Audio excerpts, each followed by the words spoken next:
sign हामीले टाख्नु पर्दाखेरि एकातिर चाहिँ अलिकति सिधो भएको हुन्छ हल्का स्याट्ट तान्नु पर्यो अनि यता साइडमा चाहिँ अलिकति गहिरो भित्रको जुन नसा हुन्छ नि काटिदिने नि त्यो निकाल्नुपर्छ यत्रोमा गर्ने योभन्दा ठुलो साइन योभन्दा गहिरो गर्न मिल्छ अलि त्यो मिलाउनु पर्छ कि एलाइनमेन्ट अहिले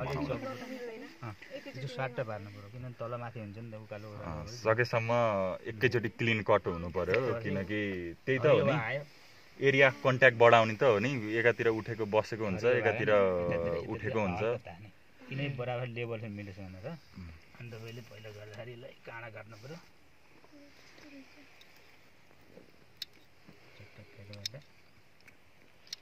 भन्छ हैन नत्र बढी राख्यो भने यही आँकुराबाट यही के तीन पातेकै आउन सुरु गर्छ नसुको भने पानी डुबाइन्छ हामीले यसरी पानीमा या कसैले मुखमा लिन्छ नि त्यसलाई त्यो चिसो पर्नु रहिरहेको छ भनेर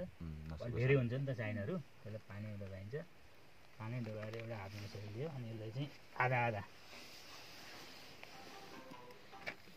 उता आधा यता आधा हजुर बिचबाट अलिकति आड हुन्छ यो अनि कति ताख्न त्यही अनुसार चाहिँ हुन्छ तल पनि यो लियो होइन यसलाई मिलाएर अनि यसलाई चाहिँ बिचमा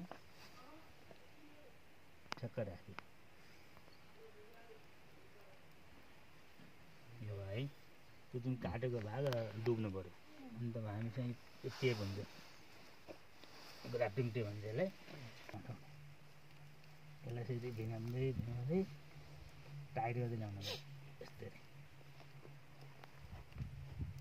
माथि लैजाने अनि फेरि तल ल्याउनु पर्छ फेरि हामी प्लास्टिक जति लान्छ त्यति कतिमा के फरक पर्छ